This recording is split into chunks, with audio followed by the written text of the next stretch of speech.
In this Warframe guide, I'm gonna show you the top 10 secondary weapons that you gotta have in 2025, both for support roles as well as big damage. People like to underrate them, but pistols have actually never been better. So, I'm gonna tell you how they work, where you get them for yourself, and of course, I have builds. Big shoutouts to all our generous channel members who helped me keep the lights on. This one is still broken though, and let's jump right into it. But you know how it goes with those top 10 lists. We gotta have the disclaimer first to avoid everybody getting mad. Yes, it is a top 10 list, and that means there is personal preference involved. Just because I have these 10 weapons on my list does not mean that you can't have other favorites, and it also does not mean that other weapons are bad. In fact, you're more than welcome to share your personal favorites in the comments down below.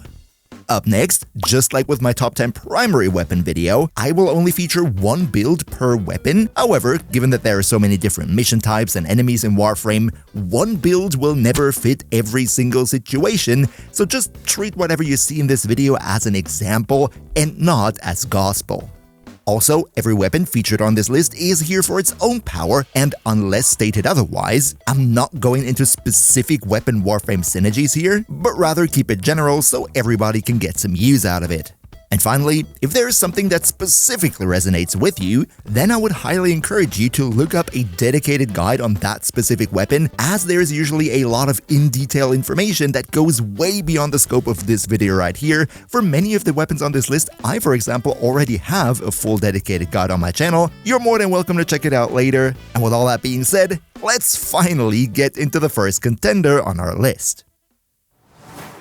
And the first gun on our list is already an absolute banger, namely the deadliest pistol in Warframe of 2024, being responsible for a collective over 4 billion kills, that being the one and only Occucore.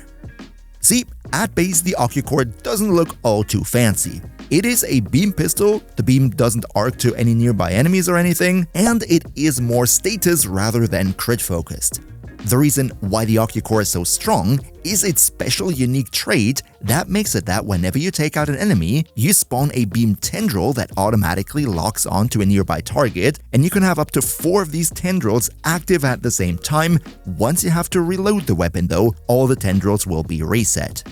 This mechanic already makes the Occucore 5 times as strong, as all those 4 tendrils have the same stats as the main beam, and it's also cool for lazy players because the tendrils automatically aim, so you don't really have to do anything. However, the real kicker, what makes or breaks this weapon, is the specific augment for the Occucore called Sentient Surge, because this one makes it that whenever you take out an enemy, you get parts of your ammo back, meaning you delay the reload or maybe even forego it altogether so the tendrils never reset, plus you get 60% more crit and status chance for every active tendril, meaning 240% at max. Only side note here is, the Occucore is very much a horde clearer, right? If you're going up against one single strong target, then it's not going to perform all that well, so keep that one in mind and use it accordingly. If you want to have the Occucore, then all you need to do is go to your clan's dojo into the Corpus Energy Lab, and there you will find the research. As for the specific Sentient Surge augment, this one was originally a Nightwave augment, but it is not in the current Nightwave, meaning you'll have to wait for a potential future Nightwave to get it. However, I've heard that it has also been available in the Halloween event, Knights of Nabarus, which should happen relatively soon. I mean, we're almost in October, so definitely keep an eye out for that. Now, let's also look at a build for the good thing, and the first thing I need to mention here is that I already have a dedicated video on the Occucore featuring I think 4 different builds it was, because there's a lot of build variety with this one. For the sake of today's video though, that would be a bit beyond the scope, so I'm only going to give you one example build right here. This here is a classic corrosive build against Grenier, going for no damage over time, only into secondary encumber plus galvanized shot. This is a strong combination because you get so many different status effects and that ramps up your damage really quickly. Sentient Surge is of course an absolute must, and the rest is pretty self-explanatory, I would say, just flat out damage. Just as a quick side note, there is also a corrosive heat build that I have with secondary innovate that gives a lot of crit and all that. And now, like the video or I can't really think of a good wordplay here, just be so kind and click the like button because it helps me out a ton, and cheers so much for your support. Let's go on. Now, while the Occucore was definitely a strong damage dealer, the next weapon on today's list is the exact opposite because it is mostly used as a supportive weapon, as a primer to be precise, and that would be the Epitaph or the Epitaph Prime. See, the Epitaph is a wrist-mounted grenade launcher that, well, shoots out explosive projectiles, which when they detonate do have quite the large AoE. It has a ton of status chance, which is why people usually use it as an AoE primer to inflict status effects on a larger group of enemies at the same time. However, the one thing that is very special about it is that it force procs cold, meaning you can mod onto it whatever you want and you will still get that cold proc. Even if you go for, let's say, magnetic or viral, the Epitaph is able to give you this very rare combination of having viral plus cold at the same time. Now, just for completion's sake, yes, the Epitaph also has a sort of secondary fire mode that if you hold the trigger down for long enough, you can charge up a big strong projectile that actually can deal some respectable damage if you build for it. But for the sake of today's video, we're gonna treat the Epitaph as a primer, and that is exactly how we're gonna build it. Just very quick, if you want to have the Epitaph for yourself, then it is actually a bit weird to acquire because you have to go into Railjack for that. Namely, you're going to have to play Voidstorm missions in Earth, Venus, and Saturn Proxima, where you can get the main blueprint as well as all the components as drops. I'm going to put you the drop table up on screen right now. If that is not your cup of tea, then you can of course trade with other players though, and there is also a Prime variant which naturally comes from the corresponding relics. So much for the acquisition part, meaning the one thing left to discuss would be the build. Before we get into that though, I want to talk about TennoCon for a minute. As you know, I was there in person this year, which is why I'm very happy to partner with today's sponsor, ExpressVPN. See, one problem that I was running into was that in the hotel room, I couldn't watch all the Netflix shows that I do at home. Reason being that streaming services like Netflix, for example, have a different library of TV and movies in each country, plus some nations might have internet censorship that further blocks access to those. However, I use ExpressVPN to change my IP address to one of over 100 different countries, accessing thousands of shows from all across the world. But even if you don't watch TV and rather play a video game, ExpressVPN can help you. See, rival gamers could find out your IP address and then boot you out of your match midway. ExpressVPN though gives you the ultimate protection from those DDoS attacks by switching your true IP address with one of their own so you can be anonymous and stay safe while gaming. Want to serve safe and private as well? Then find out how you can get 4 extra months by clicking the link in the description down below, expressvpn.com/MHBlacky. Big thank you again to ExpressVPN for supporting the channel, and now, back to the video. But alright, let's talk builds. We're gonna focus on the status priming, which would be this build right here. We go with Secondary Encumber to get more random status effects for even more priming. A pistol ammo mutation, I think that's actually pretty convenient because the Epitaph could run out of ammo. And then the rest is basically what you expect for a primer, a lot of status chance, multi-shot and all that. One thing I did go for was Perpetual Agony to give more status duration, that's kinda convenient. And very important, primed fulmination, or if you don't have the prime version, at least go for the normal one to really amp up that blast radius, which is currently at 14.4 meters on the Epitaph Prime here, and you're gonna inflict a ton of status effects with it. But yeah, the Epitaph pretty obviously was an AoE primer. However, the next weapon on our list, while being mostly used as a primer itself, is the exact opposite because this one is probably the strongest single target primer, and that would be the Compressor or the Compressor Prime. See, what this weapon does is it shoots out a bunch of bubbles that stick on surfaces and enemies for a little bit before exploding in a small AoE again. This AoE is not big enough to really do like multi-priming in a larger area. However, the status chance of this is so ridiculously high and you get so much multi-shot out of it that it is the ultimate tool to prime one single strong enemy. This is the scenario where the compressor really shines as a supportive weapon. However, with the introduction of Secondary Enervate, one of the most broken arcanes in the game, the compressor turned into quite a capable damage dealer as well. See, I don't want to go into the nitty-gritty details on how exactly the compressor interacts with Secondary Enervate, at least not in this video, but TheKengineer has made a great guide explaining all of this already, so check that out later maybe. Just saying that you can get huge red crits out of this totally not crit-focused weapon with this arcane, meaning yeah, you can use it as a status primer, you can use it as a damage dealer, it's just overall a great weapon, and if you don't go for the prime but instead for the normal version, you even have quite the beefy Riven disposition. Let's now talk about the builds, and yes, I did say builds, plural, because I feel like for this weapon I really should show you both a primer as well as a damage dealing build, and that's exactly what we're gonna do.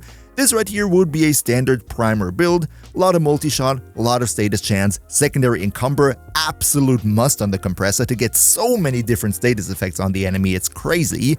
And also here for convenience I went for Perpetual Agony to enhance that status duration, stunning speed for a little bit more status chance but mainly for the reload speed because you're gonna be reloading this thing quite a lot. As for the damage side, Secondary Enervate absolute must to get the crit on the weapon, which originally you wouldn't really do. Prime Target Cracker for the crit damage, however I would strongly suggest you also go for Tenacious Bond in addition to get even more crit multiplier. And then what this build right here does is mainly heat damage over time, and while it might not be the craziest damage dealer out there, especially with Warframes who can group up enemies in a big blob, this thing right here is absolute neuron activation. But hey, this is still a top 10 weapons list and we haven't even had a single Incarnon yet, so time to tick that box with, of course, the arguably best sidearm in the entire game, the Dual Toxicist Incarnon. See, at base, the Dual Toxicist is an akimbo-infested pistol, semi-automatic, status-focused, and not really all that special. However, it does have a very powerful unique trait that's called Frenzy and activate it whenever you hit a headshot. Not a headshot kill, just a headshot. What this bonus gives you is plus 150% fire rate, which is not normal fire rate, but multiplicative to other sources of fire rate, meaning you can turn this thing into an absolute bullet monster, and you also get 100% ammo efficiency, minus 75% recoil, and 100% toxin damage on the weapon, so this is a very strong effect that you want to have on all the time. But of course, that's not it yet, because the Dual Toxicist naturally does have an Incarnon form, which gives it an even stronger stat boost, and it also makes it fully automatic, and it also makes that the bullets ricochet to nearby enemies so you have AoE at the same time. Basically, it's a win-win-win situation. You win, and then you win, and also you win. If you want to have the Dual Toxicist for yourself, then first of all, you gotta get the base version from the Biolab in your clan's dojo, and to turn it into its Incarnon form, naturally you have to wait for it to be in the Incarnon rotation again and then you can get it. However, if all of that sounds like too much of a hassle for you, then one nice alternative might also be the Dual Coda Torxica, which is a weapon that behaves very similarly and you can get it from the Coda Lich system. All in all though, I think the Dual Toxicist Incarnon is still the stronger weapon. But since we are talking about an Incarnon, let's also take a look at the Incarnon evolution. What we have in the first slot right here is the one that gives us more base damage and more multi-shot. Yes, this one technically gives us more damage, but with such high status values, we do want to have that multi-shot to really benefit off of it. In the second slot, doesn't really matter all too much because none of this really affects the Incarnon mode. I went for negative recoil because with this Frenzy buff, you already get minus 75% recoil. And then here in the final slot, I go for more base crit chance because, crit chance is the one thing that it doesn't really have by default.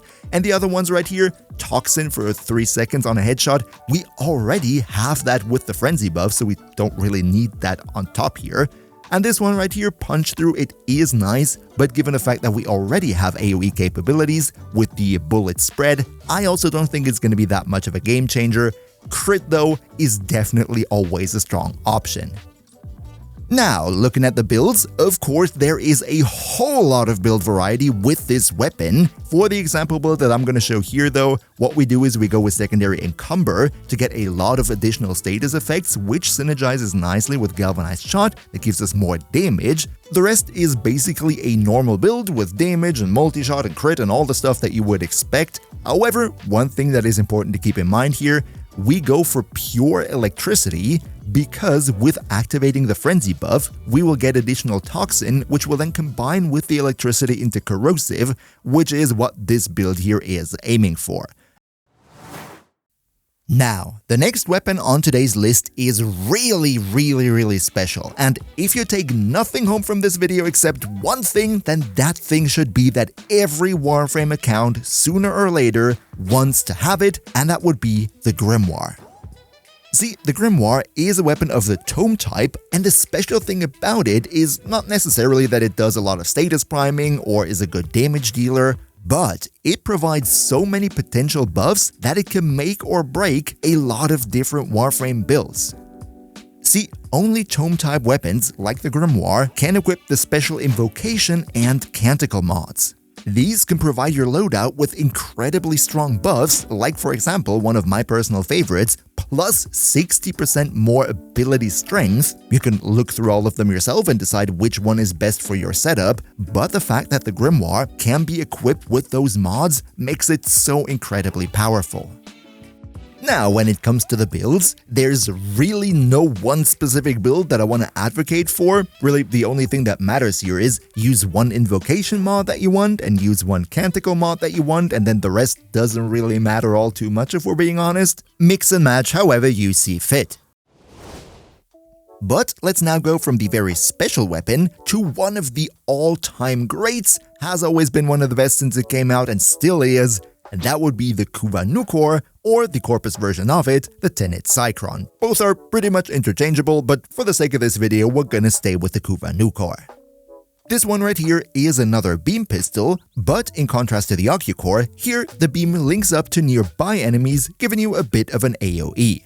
When we're looking at the stats, then we see we have a whole lot of status chance and a crazy high crit damage multiplier, but unfortunately basically zero crit chance, meaning for the longest part, people have almost exclusively used the Kuva-Nukor as an AoE primer, and it is still very good at that. However, also here, with the introduction of the Arcane Secondary Enervate, crit chance is now not a problem for the Kuva-Nukor anymore. You're just gonna melt absolutely everything on the battlefield. Now, if you want to have the Kuva-Nukor or the Tenet Cycron for yourself, then both of them are Lich weapons. The Kuva-Nukor, being the KnightmareFrame variant, and the Tenet Cycron comes from the Sisters of Pavos. If you need a dedicated guide on how to take down a Lich, I already have a video on that on my channel, you can check it out later. But now, also here, let's take a look at the builds, and yes, also here I'm gonna showcase two different builds, one for the priming, one for the damage dealing, because I kind of feel like I want to share a bit more about this weapon. This right here is my personal status primer build, again going for Secondary Encumber for those random status procs, and the rest is just a whole lot of multi-shot, fire rate, everything you would expect from a status primer build. Just one thing to note here, my Kuva-Nukor is not all that optimal, it comes with a magnetic progenitor. For status priming, actually not all that bad. If you want to deal damage though, that here is not what I would recommend. And then this right here would be the Secondary Enervate driven damage dealer build. Also here we go for ammo mutation because the Kuva-Nukor really eats up ammo, especially if you go for a lot of fire rate. And yeah, what we're seeing here is a basic heat damage over time build with an Elementalist mod. However, we don't have a faction mod on this. You could put one in, but this one here is meant to be used in combination with Roar, so that's why we don't need one. Up next, we have a non-damage dealer, but therefore one of the best utility weapons, maybe even the best utility weapon in the game, and that would be the relatively new Sciatid. Looks like a toy for ladies, not gonna lie. See, the Sciatid at base is really nothing special. It's, Oraxia's signature throwing knives. Sure, you can throw it at enemies, you can deal damage, yada yada yada, but what you really want to have this for is the alt fire, which shoots out a projectile that pulls in nearby enemies with a pretty respectable AoE, and it also pulls them in very fast, making this one the best grouping tool among all weapons in the game. No matter which loadout it is, if you need a grouping tool and you don't want to burn your helmet ability for it, then the Sciatid has got you covered. Now, to get the Sciatid for yourself, you'll have to play the newest Duviri game mode, Alweaver, that also came with the Oraxia update, or alternatively, you can get the blueprint as well as the components from Akrithis, you know, the Duviri merchant, in exchange for Scuttler husks, which is again a resource that you acquire while playing the Alweaver game mode. Now, when it comes to the build, the only thing that I really want to showcase in this video right here would be the grouping utility build, where we're gonna go for, viral to inflict a little bit of status, and then we also opt for quite a lot of multi-shot, because multi-shot affects how many enemies at the same time you can pull in, so you ideally want to have that relatively high. The rest then is all focused on reload speed, whether that be secondary merciless, or stunning speed, or slip magazine, just for that added bit of utility, as we don't really need damage here anyway. The next one on the list is one of my personal all-time favorites, an absolutely hidden gem in the form of the Furis Incarnon. See, the Furis is a very low-level weapon. In fact, one of the first sidearms you're probably gonna have access to after starting the game, and really not all that strong. However, once you throw the Incarnon adapter into the mix, you switch this weapon up quite a bit by not only giving it crazy stat increases, but also you change the fire mode in a way that now you have a gigantic short-range energy cone in front of you, which has crazy status chance and just overall demolishes everything, especially on loadouts that like to group up enemies. You can delete entire blobs in just a split second. Now, let's also here take a look at the evolutions, where in the first slot, I went for the one that gives me more base damage and multi-shot when hitting an enemy affected by electricity. However, if it fits your build and your loadout more, you can also go with this one here that gives you even more damage if you have overshields. Kinda sorta depends on what you have. For me, electricity makes more sense as I have a Riven on this that gives me electricity damage, so that's the perfect fit. But you choose what fits your loadout best. In the second slot, doesn't really matter. This one right here is again ammo economy and stuff for the base fire of the weapon. And then finally, what I did here in the last option is go for the one that gives me a lot more base status chance, because I fully wanted to delve into status chance on this weapon here. I think it's very, very strong. Alternatives would be more crit damage when you have a low crit chance. I don't really dig it all too much, but then also, yeah, I'd rather go with a lot of status chance. For the builds, the one that I'm showcasing right here would be a blast build, especially against groups of enemies. This right here is the Riven that I'm running. It's very strong. The Furis has a crazy high Riven disposition, and Rivens are relatively cheap, I think. So if you like this weapon, you might want to snipe one for a low price. It's definitely worth it. And then this build right here is basically, going blast, going for secondary encumber and the galvanized shot interaction to give me more damage. You could, and that is also very, very strong on this weapon, go for secondary innovate again. It's your personal choice. Let's now go from one Incarnon weapon to the next Incarnon, because it's still a top 10 list. What am I gonna do? But at least this one is one of the original Incarnons, meaning it is constantly available, and that would be the Latum. See, the good thing with the Latum is you can just go to Cavallero on the Zeraman 10-0 whenever you feel like it, because he always has the blueprint on offer for you. At base, this is a normal semi-automatic pistol that shoots out bullets, and if you get headshots, you charge the Incarnon meter just like with all the other Incarnons. However, once you transform it, it becomes fully automatic, deals a crazy load of damage, and also it has a little bit of an AoE on impact, a 2-meter radius. Not all that crazy, but it is still very, very strong, and if you want to have an Exceltra in the secondary slot, the Latum is your best bet. Now, let's also here take a look at the evolutions, where we have of course 5 because it's an original Incarnon. In the first one, I went for the one that gives me more fire rate. The others are cool too, weapon recoil and movement speed while aiming, but I think with a fully automatic sort of grenade launcher pistol, the fire rate is more preferable. In the second slot, I went for the one that gives me more reload speed on a headshot. However, this is your standard ammo efficiency in the normal fire variant, not all too important which one you choose here, just go for whatever you like. In the second to last though, similar as with the Fenmore, we have to take the one that gives us more status chance and less crit chance, because in the last one, we have this buff again, 50% chance to deal plus 2000% damage on non-critical hits. That's why we want to reduce our crit chance on purpose. Again, just like with the Fenmore, this 2000% damage bonus is multiplicative to base damage, so it's really darn strong, and that is, in my opinion, the objectively best option to go for here. Now, when looking at the builds, this right here would be the little example that I have prepared for today. We go for Cascadia Flare to give us a ton more base damage on heat status effect, because it is a heat damage overtime build, that makes perfect sense. Multi-shot, of course, faction damage, elementalist mod, a lot of heat, lethal torrent for the fire rate. What you could do here is replace this one with anything else, as we already have a lot of base damage. But then again, I was not exactly sure what I want to do here. You might want to go for Primed Fulmination to increase the blast radius of your projectiles a little bit. It's down to personal preference, just mix and match and see whatever you like most. But as you probably also see in the gameplay footage, this build is very strong. It deals a ton of damage, not only directly, but also with the damage over time effect, and I can only highly recommend this gun. And last, but definitely not least, we bring out one of the, maybe even the, heaviest hitter in the sidearm department. Of course, I'm talking about Warframe's version of the 44 Magnum, the Lex Prime Incarnon. See, the Lex Prime has always been one of the heaviest hitting pistols in the game. However, with the introduction of its Incarnon adapter, it basically became the pocket Arcaplasmor. By shooting out big energy projectiles with punch through, they just absolutely annihilate everything.